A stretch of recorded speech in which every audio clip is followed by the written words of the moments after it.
पिछली वीडियो में accrual accounting को इस्तेमाल करते हुए हमने देखा कि दूसरे महीने में हमारा मुनाफा 2,000 रुपए।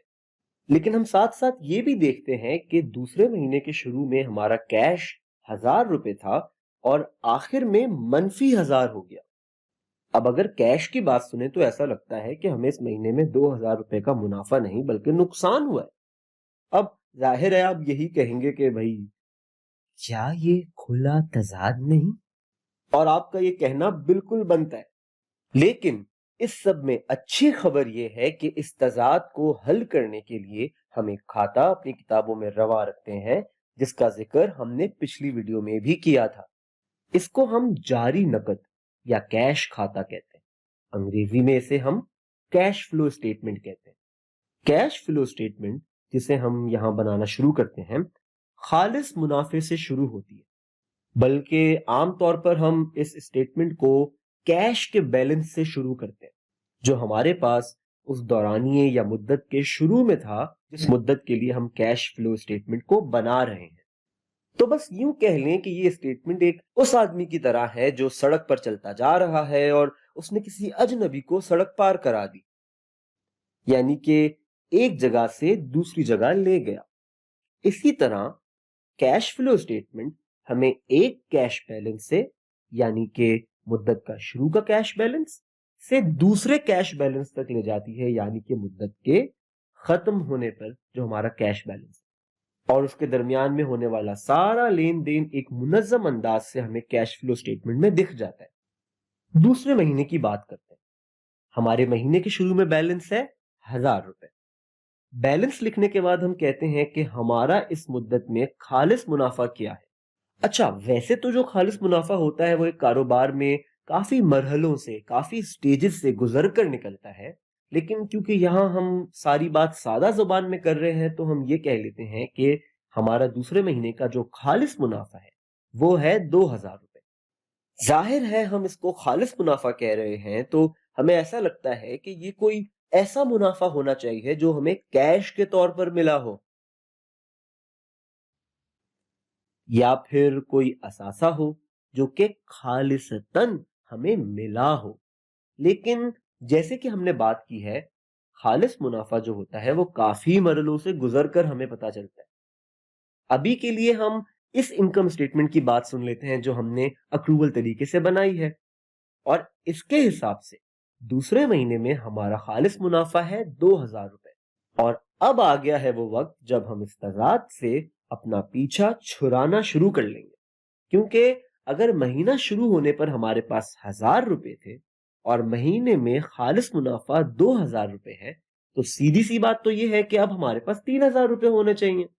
और अगर चौधरी साहब ने पूछ लिया, हाँ भाई कहाँ है 3,000 रुपए, तो हम उन्हें ये कैसे बताएंगे कि अम, वो ना चौधरी साहब, वो असल में ना कैश का बैलेंस तो -1,000 है।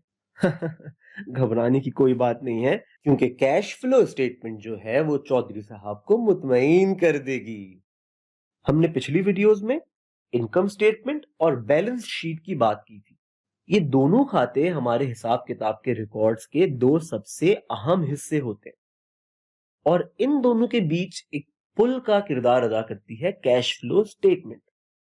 बैलेंस शीट, जैसे कि नाम से ही जाहिर है, हमारे असासे यानी एसेट्स और कर्जाजात यानी लायबिलिटीज का तवाजुन हमारे सामने रखती है, यानी उनका बैलेंस हमारे सामने रख देती है। और जिस तजाद को हम हल करने की कोशिश कर रहे हैं, उसके लिए हम बैलेंस शीट के दीगर खानों का उतार चढ़ाव कैश फ्लो स्टेटमेंट में शामिल कर लेंगे।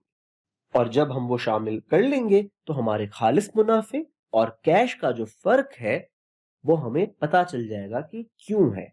अब जैसे कि हमने कहा था कि काबिल वसूल खाते या अकाउंट्स रिसीवेबल हमारा असासा होता है, और इस खाते में हम देखते हैं कि दूसरे महीने में अकाउंट्स रिसीवेबल में इजाफा हो गया है।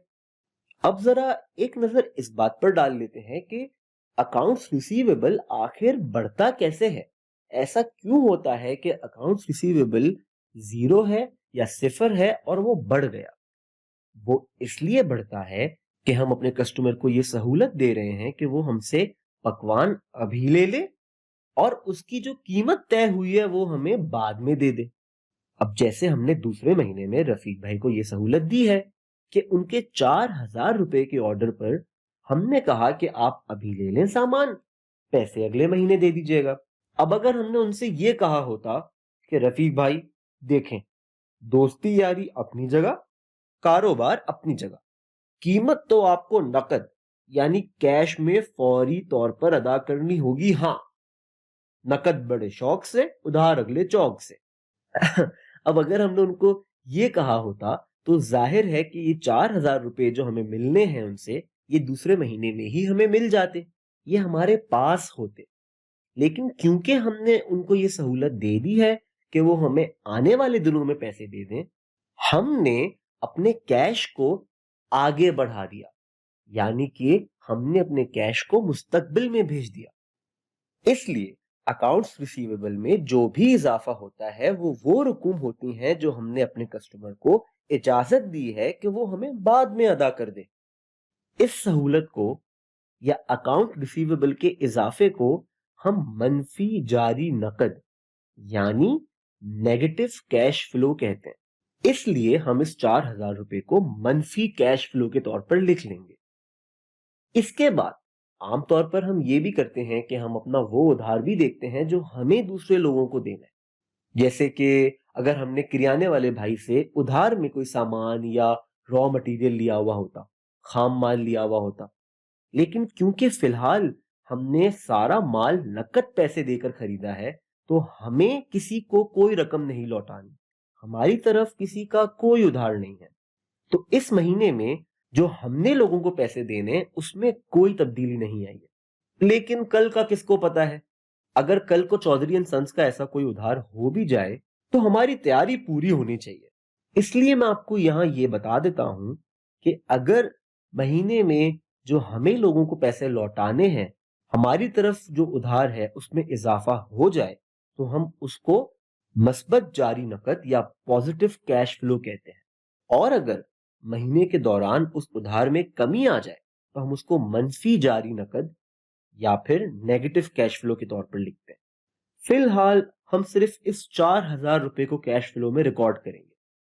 जैसे कि मैंने कहा, आम तौर पर बहुत सारी चीजें होती हैं जिन्हें हम बैलेंस शीट से लेकर कैश फ्लो में शामिल करते हैं, लेकिन यहां हम अपने कैश के शुरू के बैलेंस में सिर्फ एक तब्दीली या एडजस्टमेंट शामिल कर रहे हैं और वो है ये 4,000 रुपए का नेगेटिव कैश फ्लो।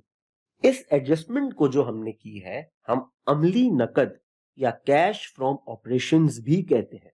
तो अब हम अगर अपने खालिस मुनाफे को देखें जो कि 2,000 रुपए है और नेगेटिव कैश फ्लो यानी मनफी 4,000 रुपए, इसका फर्क निकाल लें तो हमारे पास 2,000 रुपए नेगेटिव या मनफी 2,000 रुपए की रकम आ जाएगी।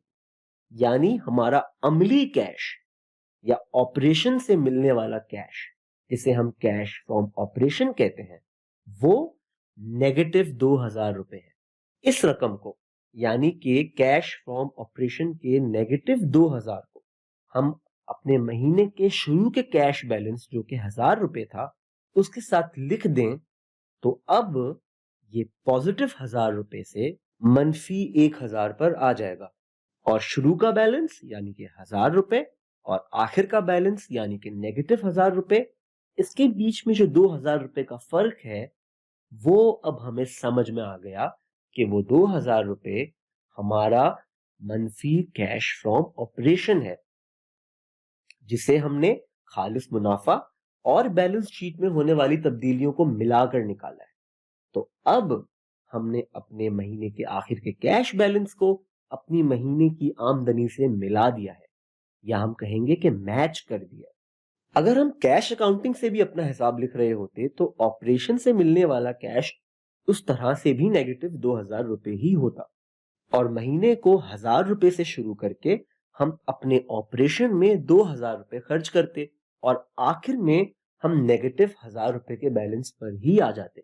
तो ये जो हमने यहां बनाने की कोशिश की है यानी कि ये कैश फ्लो स्टेटमेंट, ये हमें चौधरी साहब की नजरों में और अच्छा बनने में काफी मदद करेगी। तो इस अमल से हम किसी भी दौरानिए के शुरू के कैश बैलेंस को उस दौरानिए में होने वाली असल आमदनी से मिला देते हैं। अंग्रेजी में इसे हम रिकंसाइलिंग द कैश कहते हैं। जैसे यहां हमने आमदनी के मुस्बत या पॉजिटिव 2,000 रुपए को कैश बैलेंस के मनफी या नेगेटिव 1,000 रुपए से रिकंसाइल कर दिया है, मिला दिया है। ओए, ये तुम लोगों ने क्या कैश फ्लो स्टेटमेंट की रट लगा के रखी हुई है? हाँ, हो सकता है किसी दिन चौधरी साहब हमसे ये सवाल कर बैठे। हमें जवाब में कहना है कि चौधरी साहब, कैश खाते के एक बैलेंस से दूसरे बैलेंस तक के सफर को मुनज्जम या ऑर्गेनाइज तरीके से लिखने वाले खाते को हम कैश फ्लो स्टेटमेंट कहते हैं। और अब चौधरी एंड सन्स महफूज हाथों में है, क्योंकि उसको चलाने वाले यानी मैं और आप अब तीनों अहम खातों या अकाउंट्स को जानते हैं। यानी नफे नुकसान का खाता, जिसे हम इनकम स्टेटमेंट कहते हैं, असासों और कर्जों के तवाजुन का खाता यानी बैलेंस शीट, और जारी नकद खाता, जिसे हम कैश फ्लो स्टेटमेंट कहते हैं।